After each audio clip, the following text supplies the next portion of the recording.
So today we're going to start a new series on Gnostic Sects. And this first video is going to be about the Cathars. I will probably do 7 episodes to this series over the next several months, so you can tune back in if you want to know more about the different sects. But let's get started. Who were the Cathars? Well, they were a medieval Christian dualist heretical sect, at least according to the Catholic Church. They flourished in southern France, I think I'm saying this right, Languedoc region, and northern Italy from the 11th to the 14th centuries. A lot of the names for them are kind of slurs almost. The word Cathar means pure ones. They were also known as the Albigensians, especially by the Catholic Church. The name comes from Albi, which is a town in the Languedoc region. They were also known as Texarents in France. That word means weaver. Weavers were considered unclean, so they're kind of mocking them as them being like deceivers or kind of a web of lies or weaving lies. They just called themselves good Christians or simply Christians, and they descended directly from the Bogomils. Their beliefs. Well, they believed in a dualism, in kind of 2 opposing forces, a good god of the spiritual realm and an evil god, Satan, who created the material world. Even though they were Gnostic, there isn't the whole Gnostic pantheon like that's in like the Valentinians and the Sethians and stuff. Words like Barbello and the Aeons, they didn't really refer to that stuff. At least there's no record of that. But they rejected the material world as corrupt and evil. And they also rejected the Old Testament and much of Catholic doctrine. They denied sacraments like the baptism, Eucharist, etc. And they saw them as physical corruptions. They believed that the priests damned their souls by giving false sacraments that bound them to the material world. They also believed in reincarnation and the need to escape the material cycle. They were pacifists.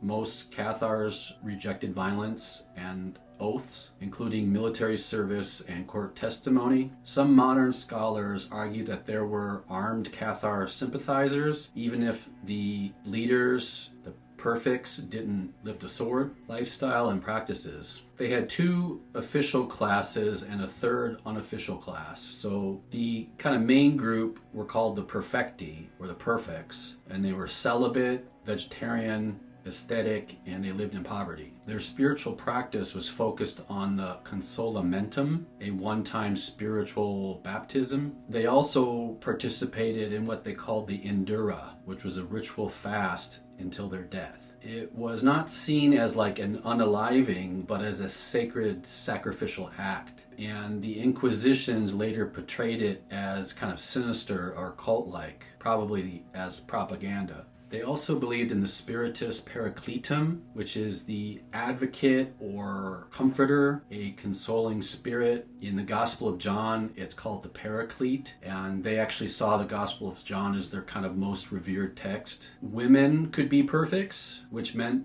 they could preach, teach, console the dying, and lead. And around 30% of them were women, which is very different than the Catholic Church. Probably one reason why they were wiped out. The second group is called the Credentes, or the believers, and they supported the perfects but lived normal lives. While not as spiritually pure as the Perfecti, they still rejected Catholicism and accepted Cathar dualist doctrine. They were often kind of aiding the Perfecti. The 3rd kind of unofficial class was the auditores, or the listeners. These people were interested in their doctrines and were kind of active sympathizers, but they weren't officially Cathars. So the Cathars believed that the Catholic Church was the church of the false god, a tool of the material evil principle. Their message was anti-materialist, but still centered around Christian scripture, particularly a spiritualized reading of the New Testament. They did not like the Old Testament. Conflict with the Catholic Church. They were seen as a serious threat to Catholic orthodoxy and papal authority. The Cathars were docetists. Jesus only seemed to have a physical body, but in reality he was purely divine and did not truly suffer or die in the flesh. And because of this, the church responded to them with brutal force. There was a papal inquisition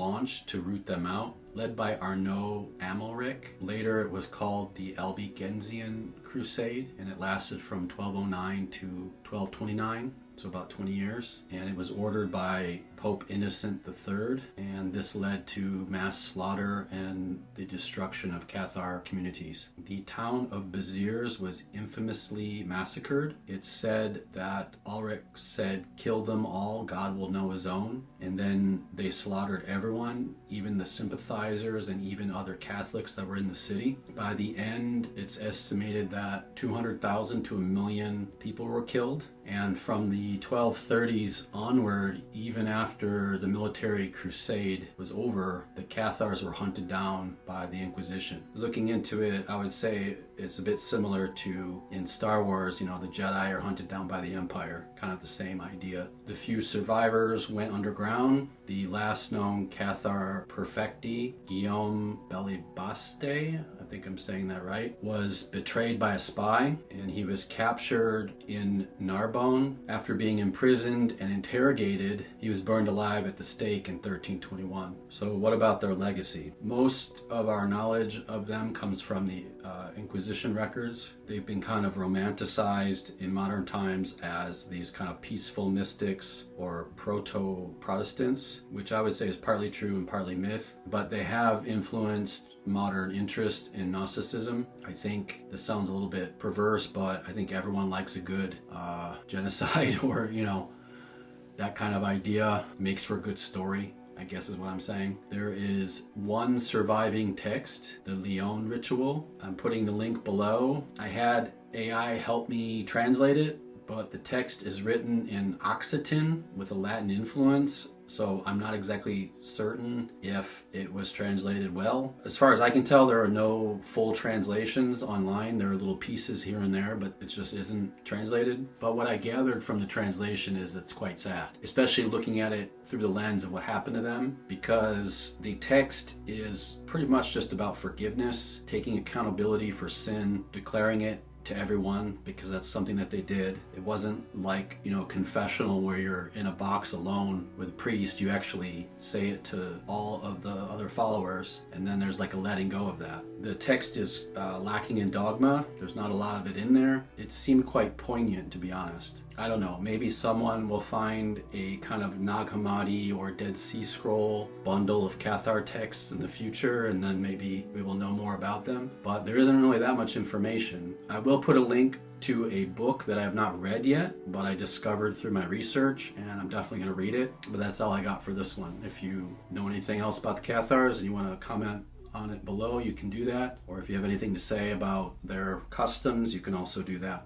But that's all I got for today. Take care. Have a good day.